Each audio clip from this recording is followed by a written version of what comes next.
Israël. Il y a quelque chose de hautement critique dans l'attitude des chrétiens aujourd'hui. Beaucoup se précipitent en Israël, on organise des voyages tous les ans, on veut aller là-bas voir quoi? La Terre Sainte, certes, tout ce que les guides peuvent vous montrer. Ce lieu est supposé être celui d'eux ou prétendu être celui d'eux. C'est intéressant. On peut y recueillir certaines émotions quand on connaît la Bible, quand on est un enfant du Seigneur, certes. Personnellement, je n'y suis jamais allé. Et je n'ai pas l'intention d'y aller. Ce n'est pas que je méprise du tout la Terre Sainte, au contraire. Le Seigneur Jésus en a parlé dans son discours eschatologique, et j'aime particulièrement le peuple d'Israël. Il y a des années et des années que je l'aime, avant que les événements aient donné à la nation d'Israël cette actualité que nous lui connaissons de nos jours. Je me suis intéressé aux Juifs, les voyant à travers l'Écriture, les voyant dans leur malheur, car même s'ils ont connu la prospérité, même s'ils ont eu des commerces florissants, ils ont quand même toujours goûté à l'amertume, cette amertume que l'on sent dans la parole de Dieu, qui les avertissait déjà avant même l'entrée dans le pays de la promesse, qui les avertissait de leur dispersion à travers les nations, s'ils n'écoutaient pas la voix de Dieu, s'ils n'accomplissaient pas les commandements de Dieu, s'ils s'en détournaient, la dispersion et cette amertume dont parlait déjà le Deutéronome, les Juifs l'ont goûté pendant des siècles. Je ne suis pas juif d'origine, mais à travers la foi, et parce que Dieu aussi m'a orienté de ce côté, et m'a donné cette sensibilité, si vous voulez, spirituelle, ce n'est pas une sensibilité affective, eh bien, je me suis toujours beaucoup intéressé aux Juifs, j'ai passé de longs moments avec eux, je suis entré dans la synagogue, j'ai assisté à des fêtes juives à côté du patriarche, avec le chandelier à 7 branches, pendant des heures. J'ai connu ce peuple, j'ai pénétré dans son intimité, et ce qui m'a fait pénétrer, car c'est très difficile de pénétrer dans l'intimité des Juifs, ce qui m'a fait pénétrer, c'est la volonté de Dieu, c'est l'Esprit de Dieu, parce que Dieu m'avait donné de les côtoyer. Je connais encore maintenant plusieurs Juifs, notamment un docteur qui est à Nice, et qui, depuis que nous lui parlons, a repris la pratique du sabbat, fermé son cabinet, et c'est un cabinet qui rapporte fort d'un spécialiste. Il a fermé son cabinet le samedi, il est dans son appartement sur la promenade des Anglais le samedi, et pendant des heures, il m'est arrivé de l'entretenir de la Bible, sa femme et lui. Nous avons eu le bonheur de voir des femmes juives passer par les eaux du baptême. Mais ce n'est pas toujours la mission que Dieu nous a donnée auprès d'eux. Le prophète a dit, j'enverrai des pêcheurs qui les pêcheront parmi les nations. J'enverrai des chasseurs qui les chasseront pour qu'ils retournent dans le pays de leur père. L'on oublie que c'est un peuple qui a énormément souffert. Il n'y a pas de peuple qui a souffert autant que lui, et loin de là, sur la terre. Et maintenant, ce peuple est retourné dans son pays. Je voudrais vous lire dans l'évangile de Jean ce que le Seigneur Jésus disait à la Samaritaine au chapitre 4 de Jean, verset 20, chapitre 4 de Jean, verset 20. Nos pères ont adoré sur cette montagne, et vous dites, vous, que le lieu où il faut adorer est à Jérusalem. Femme, lui dit Jésus, crois-moi, l'heure vient où ce ne sera ni sur cette montagne, ni à Jérusalem que vous adorerez le Père. Vous adorez ce que vous ne connaissez pas. Nous adorons ce que nous connaissons, car le salut vient des Juifs. Jésus a dit, le salut vient des Juifs. Dieu s'est servi de ce peuple, que le prophète Ésaïe appelle le serviteur de l'Éternel. Je sais bien que la même expression est employée pour désigner le Messie, mais il y a deux groupes de passages, l'un dans lequel le serviteur, c'est la nation, l'autre dans lequel le serviteur attendu est le Messie d'Israël. Dieu s'est servi de ce peuple pour apporter aux hommes de toutes les nations les moyens de salut. Il y a une mission qui lui est encore réservée et qu'il remplira bientôt, car ce n'est pas fini, il n'a pas terminé sa mission sur le monde. Les alliances qui ont été conclues entre Dieu et lui par intermédiaire, la loi, le culte, les promesses, les patriarches, les prophètes, le Sauveur, tout appartient d'abord à Israël. D'abord à Israël. En raison d'une élection de Dieu, en raison d'une décision souveraine de Dieu. Il y avait, concernant la terre d'Israël, des promesses, vous savez, qui avaient été faites à Abraham. Elles sont consignées dans la Genèse, il est facile de les retrouver. Des promesses, nous pouvons par exemple en lire une, chapitre 15, verset 18. En ce jour-là, l'Éternel fit alliance avec Abraham et dit, « Je donne ce pays à ta postérité, depuis le fleuve d'Égypte jusqu'au grand fleuve, au fleuve d'Euphrate, le pays des Kéniens, des Kénisiens, des Cadmoniens, des Étiens, des Phéréziens, des Réphaïm, des Amoréens, des Cananéens, des Girgasiens et des Jébusiens. Je donne ce pays à ta postérité. » Au chapitre 17, verset 7. « J'établirai mon alliance entre moi et toi, » c'est toujours à Abraham que ces choses sont dites, « et tes descendants après toi, selon leur génération, ce sera une alliance perpétuelle, en vertu de laquelle je serai ton Dieu, et celui de ta postérité après toi, je te donnerai, et à tes descendants après toi, le pays que tu habites comme étranger, tout le pays de Canaan, en possession perpétuelle, et je serai leur Dieu. En possession perpétuelle.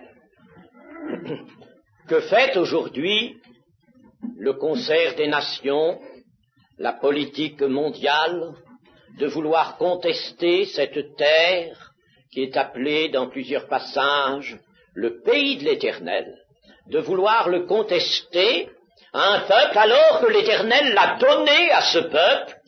On apprendra bientôt ce qu'est un don de l'Éternel. On apprendra, les nations vont apprendre, et ce n'est pas, certes, le moindre des mécanismes qui vont faire venir le jugement sur ce monde. que cette contestation est hontée, cette contestation qui procède de l'incrédulité, de la révolte des hommes contre un petit peuple, contre un pays, alors que ce petit peuple est resté, et nous le verrons, resté le peuple de Dieu, alors que ce pays est resté le pays de l'Éternel. Oh, on a le sens de toutes sortes de justice dans le monde. On a toutes sortes d'autres principes à mettre en avant, mais aucun d'eux ne peut surclasser celui de l'autorité souveraine de Dieu qui a disposé de ce pays en faveur du peuple d'Israël. Israël, peuple de Dieu. Moïse, s'adressant à Pharaon, lui dira, de la part de l'Éternel, avec la puissance prophétique, Israël est mon fils, mon premier-né. Chers amis, nos chefs d'État n'entendent plus de telles paroles. Elles sont loin, ces paroles. Ne sont-elles pas révoquées à cause de leur éloignement dans l'histoire?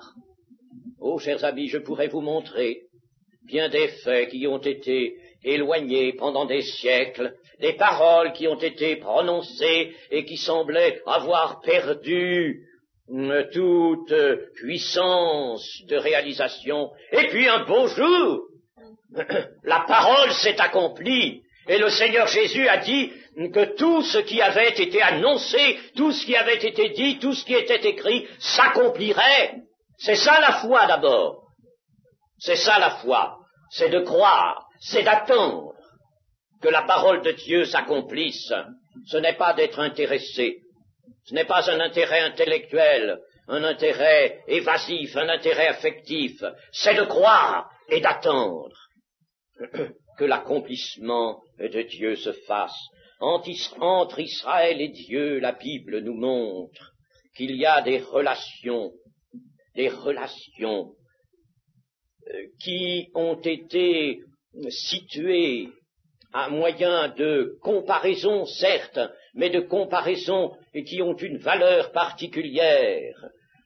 Ce sont des relations d'un père avec son fils, ou encore, comme le dit le prophète Ésaïe dans son chapitre 54, des relations d'un époux avec son épouse. Car si le terme d'épouse a été donné aujourd'hui à l'Église, en tant qu'elle est la postérité d'Abraham, n'oublions pas que le peuple élu a porté et porte encore dans sa destinée prophétique lui aussi ce terme d'épouse. N'oubliez pas que cet enlèvement que nous attendons, nous chrétiens, avant les jugements, l'enlèvement de l'Église, certes, il se fera, il est annoncé, il est une chose certaine, mais cet enlèvement que nous appelons l'enlèvement de l'Église, c'est l'enlèvement de tous les ressuscités avec le petit contingent de l'Église de la dernière génération. Il ne sera pas gros dans l'ensemble. L'ensemble, c'est surtout les ressuscités. Et parmi les ressuscités, il y a tous ceux des dispensations anciennes. Ceux qui attendent, ceux qui ont vaincu, ceux qui par la foi, comme nous le dit tout le chapitre 11 des Hébreux, ont attesté, témoigné de leur foi dans les paroles de l'Éternel. Ils n'ont pas reçu ce qui leur était promis, car il faut qu'ils attendent, qu'ils nous attendent. Nous les faisons attendre, nous, l'Église des dernières générations, nous les faisons attendre. Ils attendent, mais une chose leur est promise, elle leur sera donnée à l'enlèvement de l'Église, ils seront là.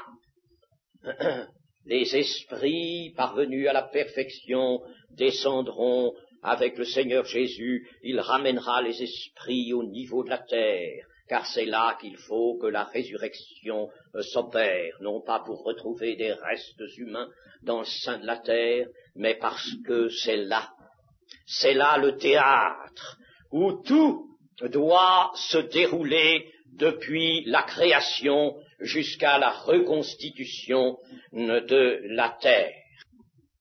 Et Israël a supporté un châtiment terrible, châtiment, comme je l'ai rappelé, qui avait été annoncé dans le Deutéronome d'Amos.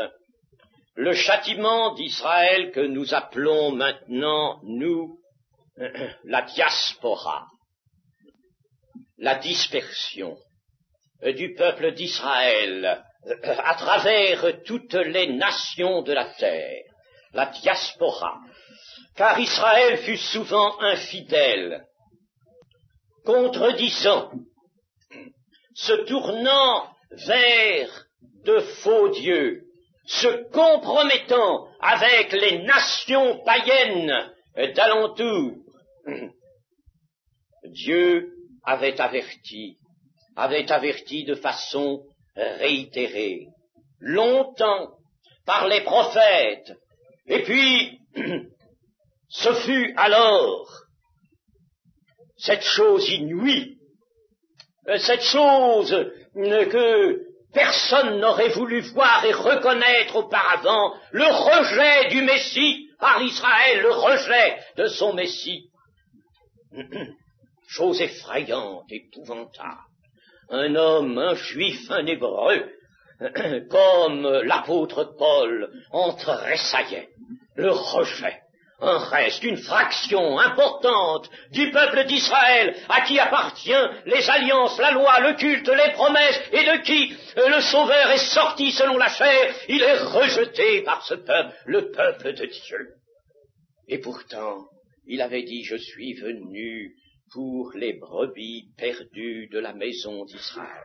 Le rejet du Messie, c'est là ce qui détermine le Seigneur à laisser tomber sur le peuple tout le poids, tout le fardeau de ce châtiment dans sa totalité, tel qu'il avait été annoncé par Moïse.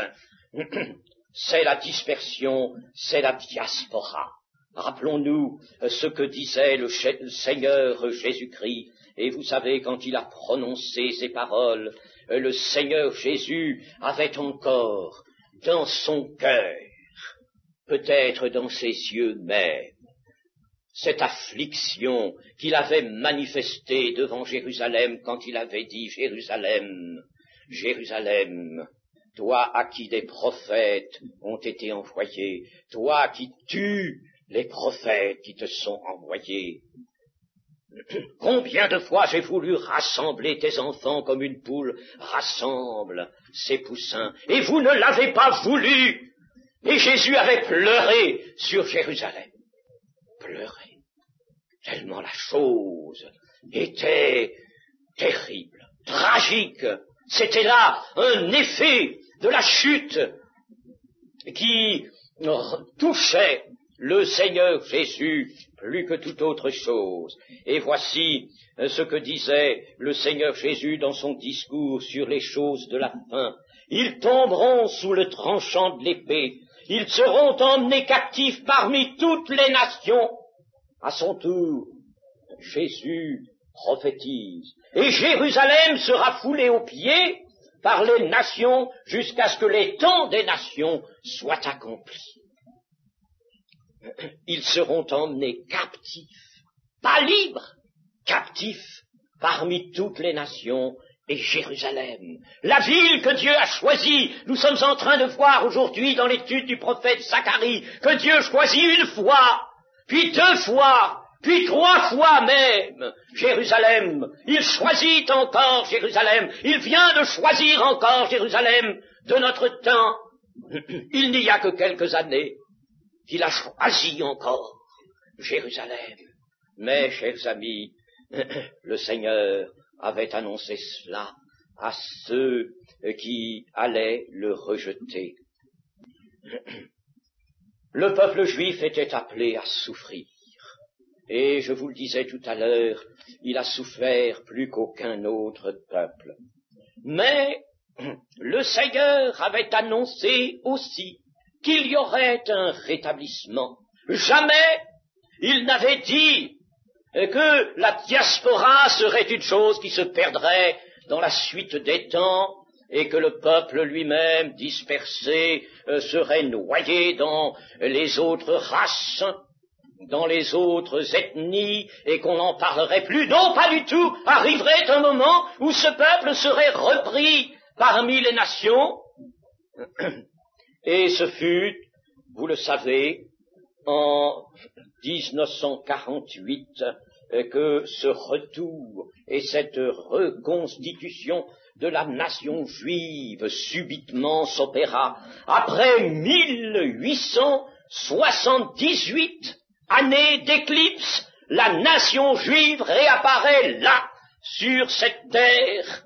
donnée en donation perpétuelle aux descendants d'Abraham. Le 14 mai 1948, à 16 heures, un conseil israélien présidé par Ben Gourion proclame l'État d'Israël.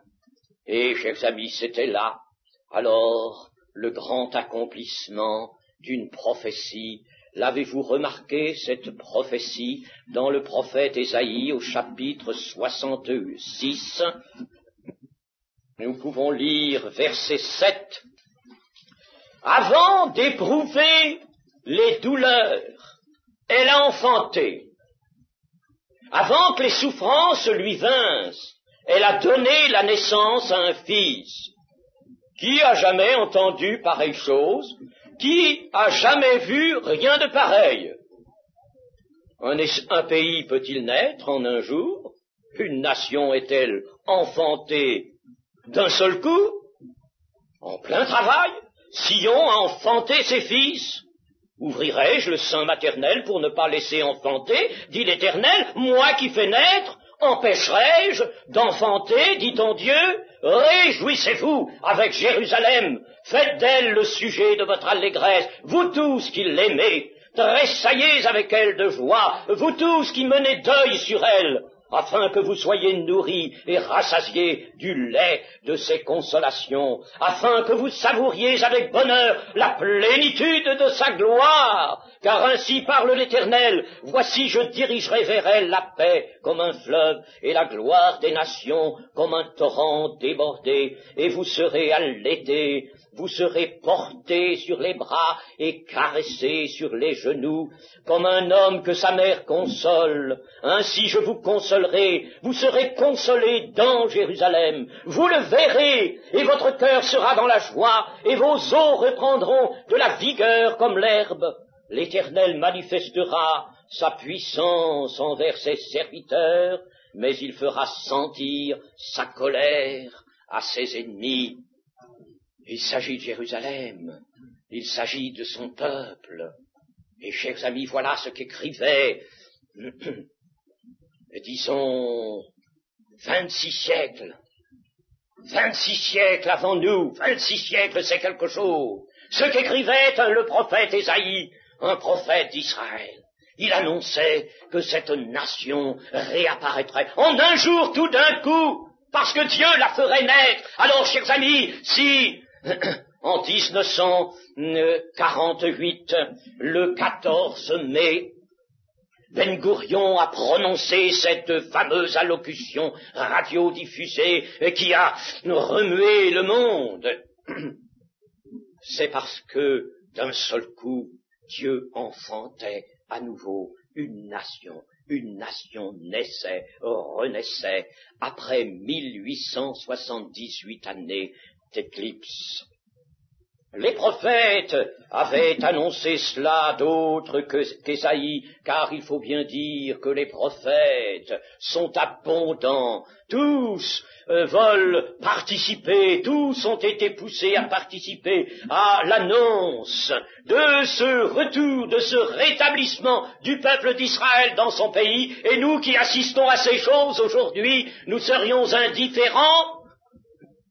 Chers amis, moi je tressaille parce que la parole de Dieu s'accomplit, c'est tout, parce que sa volonté se fait, parce qu'elle est là, elle est manifeste, c'est pour cela. Je ne cherche pas à juger, à savoir pourquoi, comment, Je ne cherche pas à comprendre peut-être bien des choses qui sont encore voilées, mais je dis c'est la volonté de Dieu.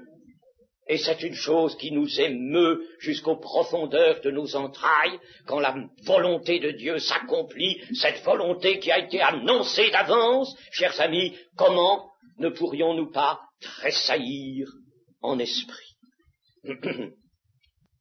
Le prophète Ézéchiel, j'ai eu l'occasion cet après-midi, au milieu de quelques amis, de parler des prophéties extraordinaire du prophète Ézéchiel touchant le rétablissement de la nation d'Israël, et puis ce coup extraordinaire que Gog va bientôt, cela n'est pas douteux, lui porter. Et comment cette nation va être sauvée par l'intervention immédiate, prompte et extraordinaire de l'Éternel. Et c'est là que l'Éternel, dans ce temps de la grâce, et nous voyons combien le temps de la grâce achemine lui-même vers sa conclusion, vers sa fin, un Dieu qui n'agissait pas autrement que par la puissance de l'Évangile, Dieu qui voulait laisser toute liberté à la foi de s'exercer, il la laisse encore. Cependant là, il va être glorifié, sanctifié aux yeux de toutes les nations, car il va intervenir pour clouer sur place cette armée puissante qui déferlera du nord sur les montagnes d'Israël, longtemps désertes, dit le prophète, mais maintenant habité par un peuple retiré de toutes les nations où il avait été dispersé. Oh, je ne sais pas, il y a des gens qui vous diront que la Bible est chose confuse. Ce qui est confus, c'est leur cœur, ce n'est pas la Bible. Ce qui est dans la nuit, ce sont leurs pensées, mais ce n'est pas la Bible qui est clarté pour qui a la foi et qui veut la comprendre. Et disons, mais pourquoi Dieu fait-il ces choses? Pouvons-nous toujours avancer un pourquoi? Il faut être prudent, il faut que ce soit le pourquoi de la foi, certes, parce que le Seigneur aussi a des pourquoi à nous dire. Eh bien, nous pourrions là nous demander, puisque la Bible répond, pourquoi cette réintégration d'Israël? Très rapidement, je voudrais esquisser les différentes raisons qui, d'ailleurs, se tiennent comme une chaîne, comme les anneaux d'une chaîne. Je voudrais vous dire d'abord que la raison de Dieu, c'est d'abord la raison d'amour. La raison d'amour. Nous n'avons peut-être pas, nous, maintenant, pour le peuple d'Israël, cet amour que Dieu a. La raison d'amour. Tu n'es pas un peuple considérable, tu n'es pas le plus grand des peuples, au contraire, tu es le moindre.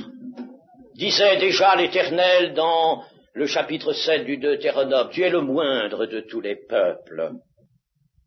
Et pourquoi alors l'Éternel s'intéresse-t-il à toi? Pourquoi te reprend-il? Parce que l'Éternel t'aime. Ah, chers amis, l'Éternel t'aime. C'est la raison majeure de l'Éternel. Et le prophète Ésaïe de dire, quand une femme abandonnerait l'enfant qu'elle allaite, chose contre nature, quand même elle abandonnerait l'enfant qu'elle allaite, moi, l'Éternel, je ne t'abandonnerai pas. Ah, mes chers amis, bien sûr, vous direz, mais moi, chrétien, moi, je connais cet amour, moi, je suis celui qui ait été relevé par cet amour m'entoure, cet amour, il est à moi, oui, mais il n'est pas qu'à toi, il est à tous ceux que Dieu a élus, que tous ceux que Dieu a vus d'avance. Il est aussi à ce peuple qui a été châtié pendant des siècles parce que l'Éternel t'aime. La deuxième raison, c'est la fidélité de Dieu que nous voyons exprimée dans le chapitre 49 d'Ésaïe au verset 14 et 16. La troisième raison, si je peux leur donner un numérotage, c'est que après tout châtiment, Dieu accorde le pardon, car il a trouvé une rançon. après le châtiment, après l'épreuve, Dieu accorde le pardon. La quatrième raison, c'est que le royaume de Dieu doit être une réalité terrestre. Il faut que ce royaume apparaisse sur la terre même. Et le peuple d'Israël, malgré son opprobre, au sein de son humiliation, le peuple d'Israël est porteur du royaume de Dieu.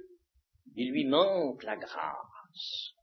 Mais quand la grâce viendra sur le royaume de David, et quand celui qui a introduit sur la terre la vérité et la grâce viendra lui-même, alors le royaume de Dieu sera là.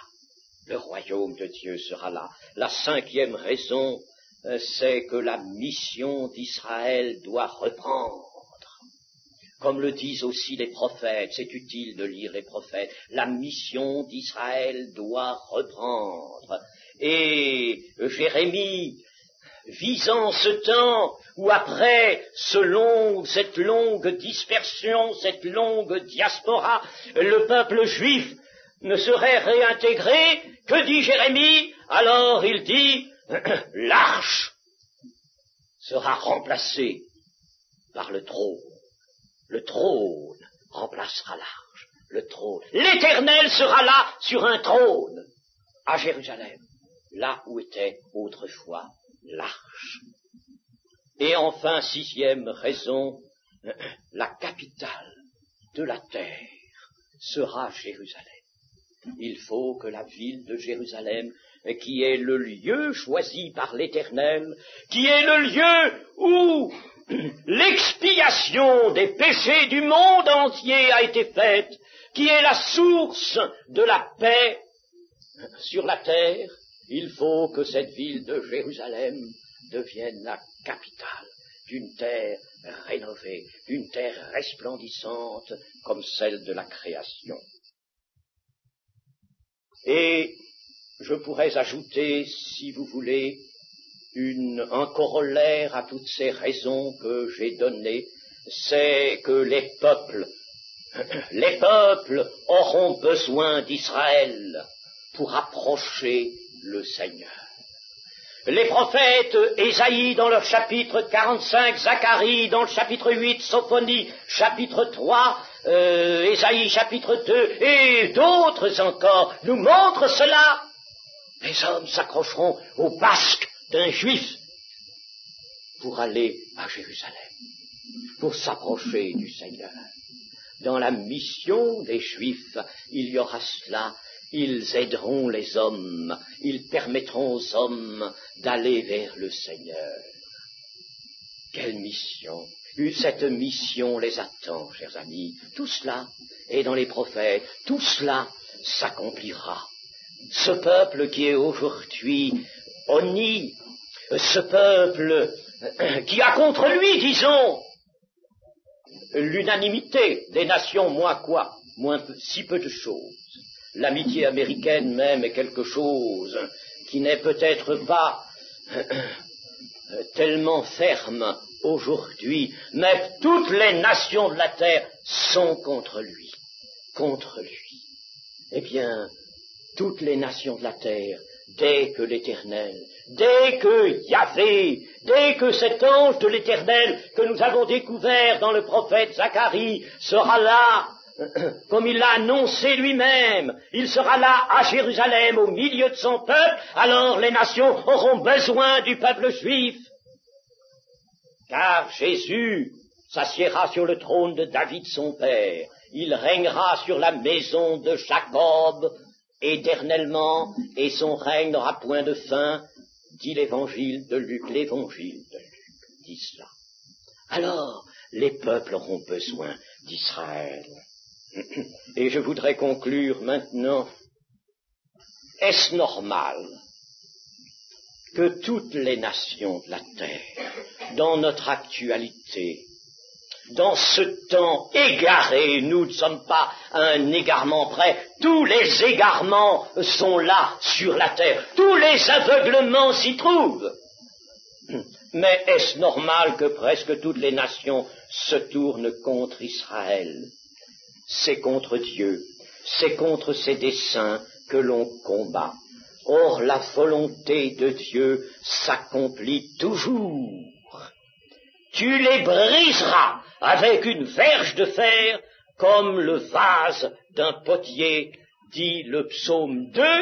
Le psaume 2, relisez le psaume 2, et la coalition qui déjà est vue là, la coalition des nations contre loin de l'Éternel, contre le Fils de l'Éternel. Tu les briseras avec une verge de fer, ce sera le règne par la verge de fer. Et le bonheur, car il y aura du bonheur pendant le règne de Christ. Christ vient régner avec la verge de fer, mais il établira la justice sur cette terre. Il établira la justice, et ce sera par conséquent le bonheur. Le bonheur, nous en connaissons la voie, c'est de se soumettre à Dieu. Le bonheur, c'est de se confier en lui. Aujourd'hui, c'est encore individuellement qu'il faut le faire.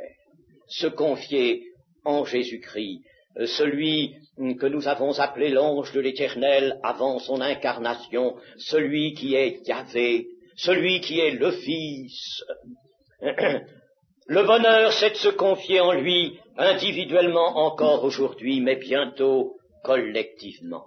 Dans le règne, ce sera la confiance collective. Et la connaissance de l'Éternel remplira la terre ou couvrira la terre, si vous voulez, comme les eaux de la mer couvrent le fond de la mer, nous dit un prophète. Israël, dans sa chute, a manifesté les incapacités de l'homme à accomplir sa loi.